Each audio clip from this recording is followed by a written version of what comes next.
Thanks very much for the kind invitation. Let me share my slides with you here, screen. So great to be speaking in this great event. I was requested to give a short insight indeed to eco-design and the incentives that may exist there, relying a little bit on the European experience. So my name is Kalimo, professor here at the Brussels School of Governance in the 3E Research Center for Environment, Economy and Energy, as well as in the Sustainability Law Group in the University of Eastern Finland. The specific focus of my short 10-minute intervention is indeed on the incentives and the policies that can be used to incentivize better design. And to do this, I will focus on a notion that is called extended producer responsibility. Many of you probably are very familiar with this, but for those of you who are not, so EPR, extended producer responsibility, has been proposed as a key policy instrument in the circular economy. And it is an instrument which is important for textiles because EPR Professor, is considered... I'd like to interrupt you a little. Sure. The screen that you're sharing, we're not being able to see it properly. I think you have the wrong screen on. We're actually seeing your mails. Okay, let me then try again and share a different screen. Yes, we can see this now properly. Thank you so much.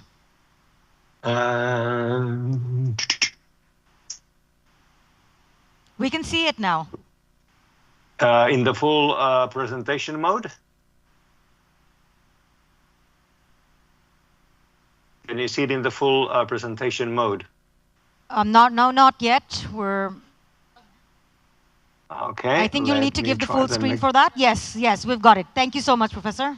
Okay, thanks for letting me know. So, as mentioned, focusing on extended producer responsibility as a policy instrument that is important in making the textiles industry also more circular. APR is a policy that is being applied in various EU countries already, for example, and is being implemented probably EU-wide in the future as part of the EU's textile strategy. Now, the idea with this is, as said, many of you are familiar, that producers of textiles or other products place their products on the market, and in the end of the life of such products, this product becomes waste, and when it has become waste, it is for the producer to take back and manage the waste. So the producer is made responsible for the waste. The logic for applying this kind of a policy on the producers is twofold. So on the one hand, this EPR represents a privatization of waste management. So it means that, in fact, the cost of the waste management is shifted from the public, so from the taxpayers, to the producers, to the private sector. And it also means that the polluter, which is the producer, at least partly, is made responsible also for this waste that is created. This part of the EPR has been working well. So the public sector has been able to shift the waste management costs away from taxpayers towards the private sector and through them to the actual consumers. There is, however, a second objective with EPR, and that is that it is supposed to create a design incentive for the producers to make goods that are more environmental. Why? Because once the producer has to take the product back, he or she will be interested in making this product also easier to recover, easier to recycle, for example. So the EPR scheme in itself is creating an incentive for the producer to design better products. However, this design incentive aspect of EPR has actually not worked very well. And the reason for this is that the way that the EPR, so the producer responsibility, is implemented is a so-called collective scheme, which means that the producers, rather than taking the waste back themselves individually, actually collaborate. So they get together in what is often called the so-called PROs, producer responsibility organizations, and together collect back the waste, and then manage that afterwards. Now, the PROs and the system is useful because it makes the waste management more efficient, but there is a handicap, which is that it will actually dilute the design incentive. For example, if, let's say, Apple has a 30% market share in the category of laptops, it will pay then a 30% fee to the PRO because the PRO is charging on the basis of market share. So if the fee is paid on the market share basis, it doesn't really matter what Apple does with the laptop, whether it makes it better design-wise or not. The amount that Apple would be paying to this PRO, to the recycling schemes, remains the same, and therefore there is no incentive really to create and make the Apple's laptops any more environmentally friendly than was the case before. So this is the problem, and what so-called eco-modulation has been proposed as a way to actually tackle and create a further incentive into this EPR system. How? Well, simply so that in addition to the fees which the companies are paying to the PROs in the waste management system, actually there will be also a supplementary fee, which they also have to pay. And these fees are then differentiated on the basis of the qualities of the goods. So we're creating a link through so-called bonuses and maluses to the way in which the producers' products are used. So let me give you here a practical example. Let's say that a producer responsibility organization, first of all, charges a basic fee. Italy, for example, has a 5 different categories for waste electronics. Each category is paying a separate fee.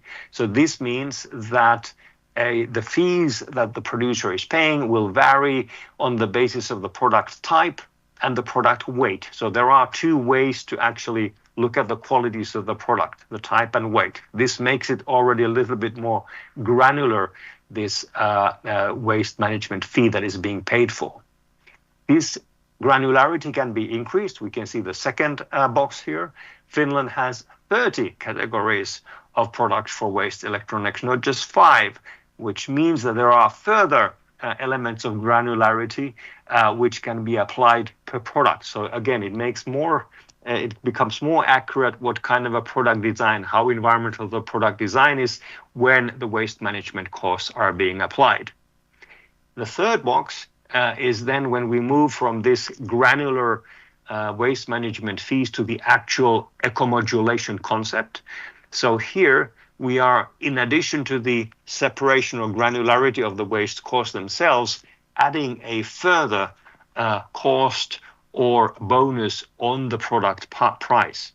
So France, for example, has eco-modulated fees now actually to more than just 12 product categories, but to multiple product categories, whereby a positive quality in the design of a product, if it's easy to recycle, for example, if it does not contain any toxic substances, for example, then it gets a bonus, an actual a financial plus money for the during the system, or it pays less for the recycling or the management of the cost.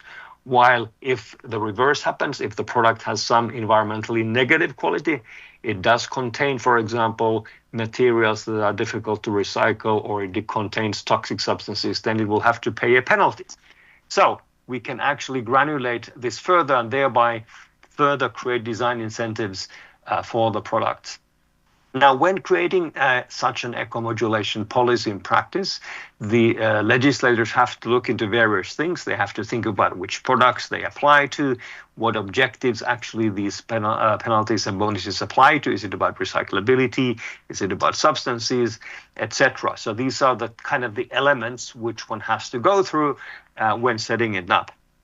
Now, this all sounds interesting and positive, but there are a couple of challenges still in eco-modulation. The first of them is that currently, at least, most of these eco-modulated fees are really focusing on 2 things: on improving recycling rates and on the material qualities of the products per themselves. This is fine. This is already moving, excuse me, into the right direction. But in fact, these recycling rates and the material qualities themselves are actually just proxies of the environmental impacts. So they lead to weak changes from the viewpoint of environmental sustainability. If we want to have stronger elements, we would actually need to focus on the end, on the ball on the right in this image, so to the actual outcome, to the actual environmental impact that the product will be causing to the environment. So weak eco-modulation impacts through these material-related or these environmental proxies, but the strong changes in the sustainability would be actually achieved if the eco-modulation is actually tied to the actual environmental impacts that the products would be causing. For example, what would be the savings in the greenhouse gas emissions of a particular product, such as a textile? What would be the savings in the water use of a particular textile? So this would be the ultimate way of actually creating a strong incentive. So overall, what we can see is that eco-modulation is emerging as a part of the extended producer responsibility scheme. It is trying to tackle the problem of lacking design incentives, but we can see 4 challenges on our way towards applying these eco-modulation systems. First one was that there is still a little bit weak links to environmental outcomes. Second challenge is that, in addition to what I mentioned, different countries currently in the EU and otherwise are really proceeding on their own very path-dependent ways. So their EPR schemes are quite separate and are not talking to one another. From a market perspective, this is a challenge. It creates fragmentation. Producers in Bangladesh or elsewhere need to comply with different eco-modulation systems, and this is not efficient on the market. Thirdly, the fees that these penalties and bonuses address so far have been quite low and probably maybe insufficient to actually create product changes. And then fourthly, we need more data for actually evaluating and understanding how this eco-modulation is working in practice. So to summarize, this is an interesting policy development, but there remain quite a few challenges, so it may be a bit more difficult to implement this eco-modulation in the EPR schemes than was foreseen. And therefore, what would be very interesting from a textile sectoral perspective would be to really think about these challenges, to be aware of the eco-modulation idea, and to reflect really what kind of ways textiles industry would be best positioned to apply eco-modulation. That's all from my side in this 3rd-minute presentation. Thank you very much. I will share with you some research we have conducted on this as well. So this will be part of the slides that I will be circulating. Thanks very much.